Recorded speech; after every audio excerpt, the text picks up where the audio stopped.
Not far to the east of Rocket Town stretched a desert region where hardly any vegetation grew. Situated there was an oil derrick, about 50 meters high, and a small aging refinery built next to it.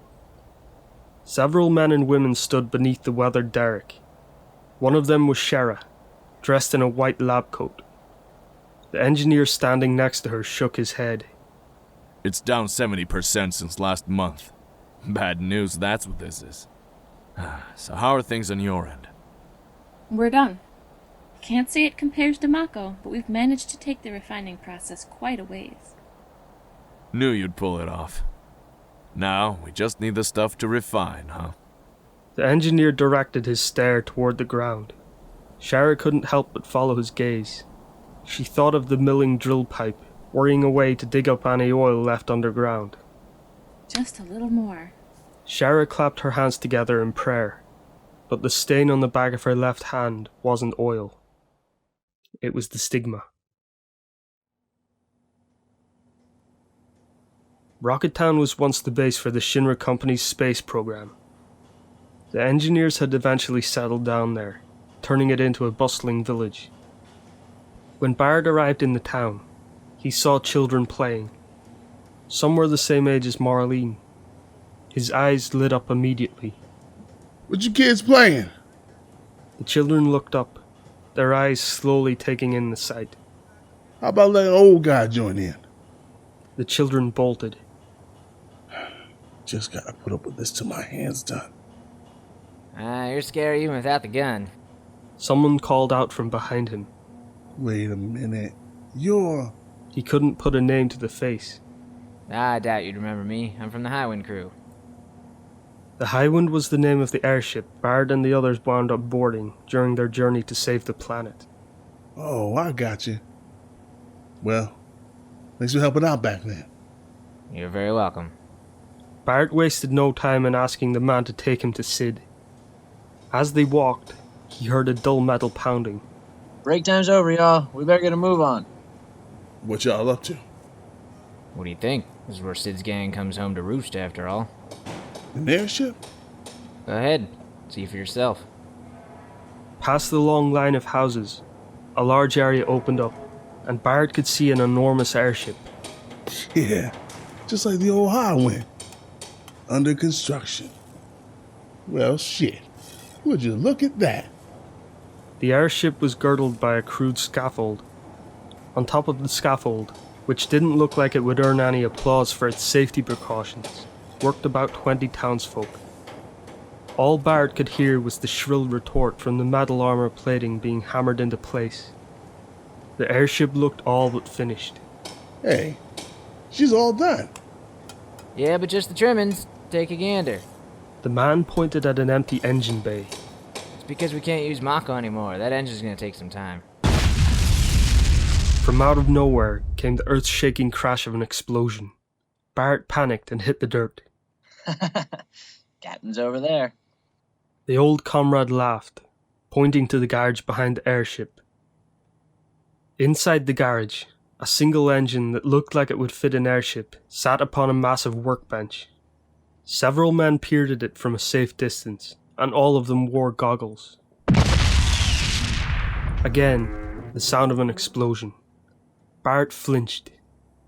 One of the men took off his goggles and ran up to the engine. Son of a bitch! Sid leaned in to examine the engine, gnashing his teeth as if he were about to tear off a piece. Goddamn piece of shit! I'm gonna flatten you into last week's scrap! Barret grinned. He hadn't heard such foul language in ages. He ain't changed one bit, this one. Sid sauntered over to Barret, spouting profanity with every step. Talk like that and God's gonna get in your case. God? You haul his ass down here. I gotta have words with him. The two quickly filled each other in on recent events. I left Marlene with Tifa, since she's taken to her and all. Good for you. Whole world's clapping you on the back. So Cloud's with Tifa? Yeah. Tifa opened up a bar just like the old days. Cloud was helping out, but sounds like he got his own business keeping him tied up now. A delivery service. Cloud? Run a business? You can bet his teeth are kicking his ass into shape. I see. In the end, it's the women who wears the pants. How's Shera? She's about the same. He steered the conversation away by talking about how Red 13 kept dropping by, how Yuffie was teaching the wushu fighting style to the kids in Wutai, and how Vincent had stayed completely out of touch. So, what you need? I'm a busy man. You're building an airship, right? That I am. Would you let me help out? You? What's a tenderfoot like you gonna do? Normally, Barret would offer an enraged retort, but he let it bounce off and told Sid what he'd been through. If you had an airship, man, you'd have all kinds of saved lives on your hands. Like folk with the stigma. If they found a cure somewhere, you could bring them there in a flash. You could even fly guys in from all over the place who could treat it. Deliver loads of food. Anything people need to live, you know? Well now, you like to lay it all out. We're talking about using Mako here. You know how much Mako energy it takes to make one short hop with an airship? Hell no. But listen, Barret recounted what he'd been thinking about on his way there. just can't be greedy. Use Mako when you shorten the planet's life, true enough. But I'm not talking enough to change things down the line. Just a little. Planet all forgiving us for just taking what we need to stay alive. Bullshit. What happened to Avalanche's leader? Barret had nothing to say to that. As far as coming to terms with his past, he thought he'd had his own answer. But now that someone was calling him on it, he searched for the right words. The gloom took over deep inside, and he raised his right arm. He was ready to open fire, then realized he was indoors and stopped short. But he did scream. Ah! Everyone in the room turned to stare at Barret. I'm sorry. As you were. He faked his best smile. Then he hung his head, searching for the words to explain himself. Instead of words, scenes from his past sprung to mind.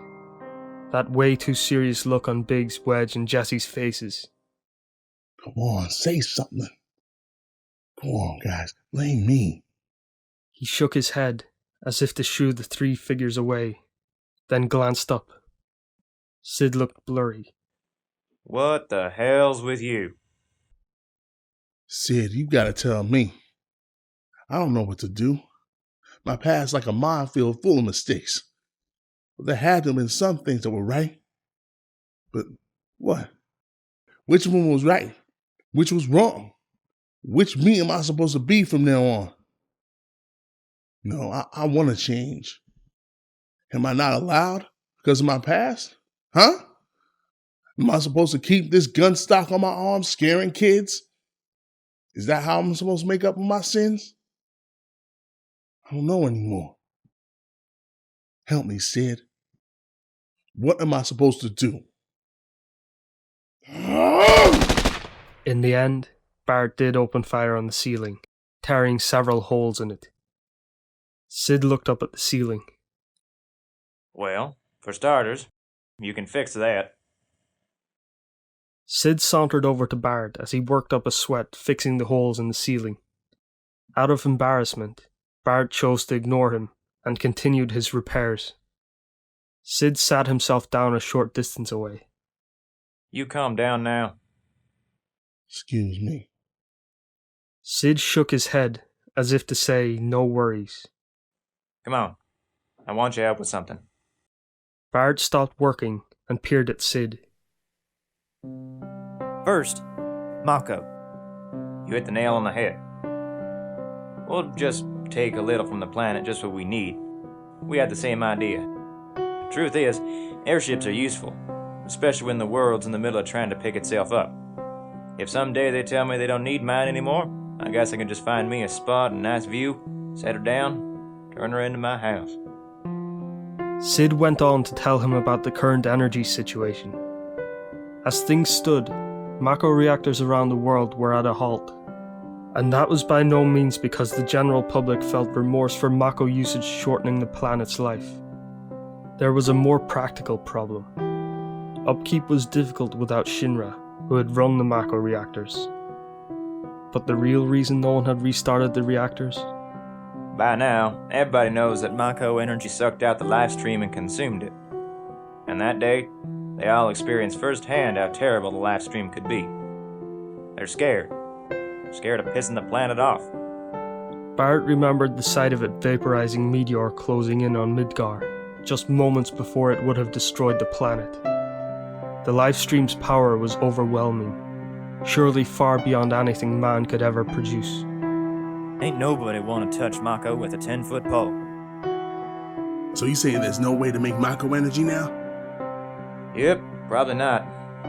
There's still some Mako left that got sucked into Midgar's reactors and never got used. Right now, those Mako reserves power every Mako engine worldwide.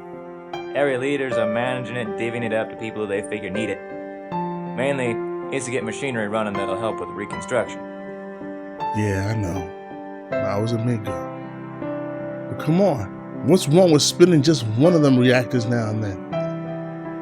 Look at how scary it is. Forgive me, Biggs, Wedge, Jessie. Won't get another drop of Mako out of the ground there.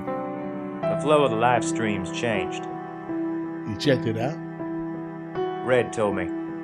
If he says so, must be true enough. Barret was at a loss for words. Was the planet telling them not to use Mako anymore? Now, if we were to throw together a Mako reactor in some other place, that's a whole nother story. But first we gotta find that place, transport all the materials, no telling when we'd finish.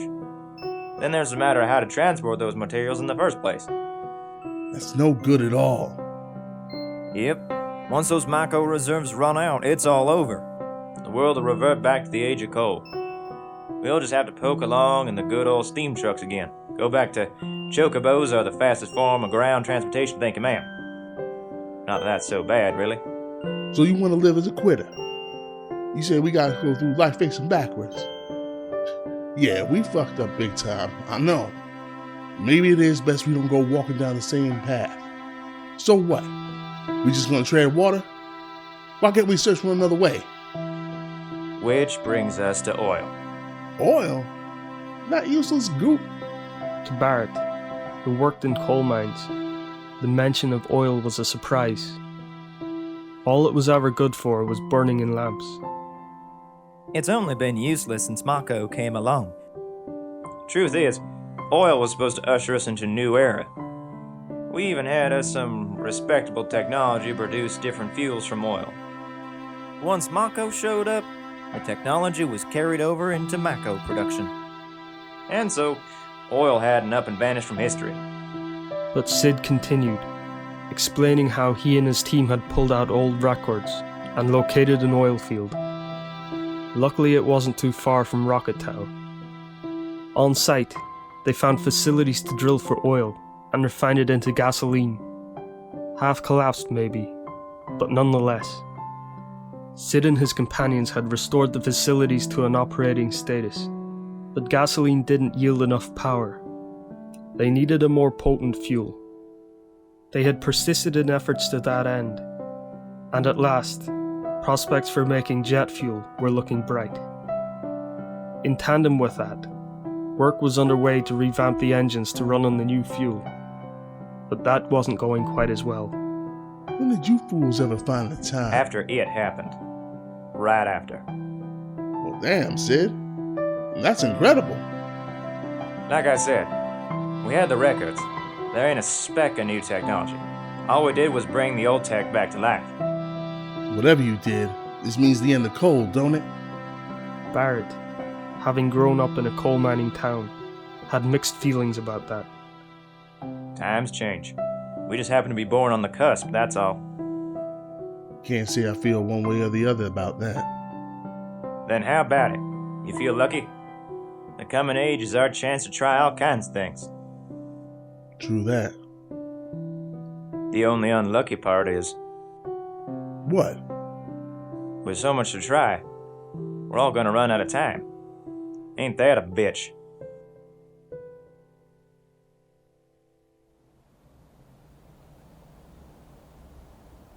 Sid and Barret set out east from Rocket Town. They walked a full day before reaching their destination. Shera came out to greet the two of them. Yo! Barret was happy to see her again after so long. She looked like she hadn't changed at all, but Barret noticed the stigma on her hand right away. She must have sensed it, as she made an attempt to hide her hand beneath her coat. Well, how you feeling? Don't push yourself. We're all gonna run out of time. Sid looked up at the oil derrick. It showed no sign of operation. Why the hell isn't We this shut it down this morning. We might have gotten more, but the output had dropped all the way to 10% of when we started drilling, so we had to shut down the pump. Sid slumped his shoulders. The first day it came spurting out, even without the damn pump. We turned jet black from all the oil raining down, laughed our asses off. The planet ain't gonna give us nothing else, huh? That's not true. The planet has all kinds of things in store for us, like coal, oil, mako, you might say. There might even be things we don't know about yet. We'll be okay, as long as we don't misuse them, as long as we don't get greedy. If we're resourceful, the planet must be concerned about us. After all, the life stream that courses through it was once the lives of people who lived right where we stand. Sid and Barret contemplated those words. Shera. She'll always be concerned about Sid. Whether she lives or returns to the planet. Same goes for Sid. The same for me. Shera. After a short time passed, he opened his mouth again. Shera, how's the fuel? Fine. It partly depends on your engine efficiency, but you should be able to fly once around the planet. More than enough for a test flight, I'd say. But what do you think? The engine's not ready. Nothing's working. The end's nowhere in sight. Listen, Shera. What is it? Sid had fallen silent. Barret chimed in despite himself. Sid just wants you to help out with the engine development. Kick his ass into shape, you know? Just because the fuel's all done, there's still heaps of work to do. I know. Shera looked at Sid. I can't throw in the towel yet. Barret needed to say more. And after you build the engine, there's still lots for you to do. Shera answered only with a smile. The three of them looked up at the derrick in silence. Barret, you know about any oil fields? You just leave it to me. Barret had no more doubts. Hey, planet. Hey, all you lives that course through it. If you want to punish me, you'll go on ahead and do it. I'm going to fight back with all I got. The only ones who get to punish me are the folk who are still living. I'm going to live, so the living have it tomorrow. When Barret returned to his workshop, Old Man Sakaki held out a new prosthesis, made entirely the way he'd ordered it. The hand was made of wood and had a worn feel to it. It wasn't meant to fit an adapter, but attached directly to the arm. Barret looked at the hand, then at the old man. I still got journeying to do. I gotta find some land that yields oil. I may end up going places nobody else would dare, and dangerous places. There's no telling what monsters I'll find. So I still need a weapon, not just to defend myself.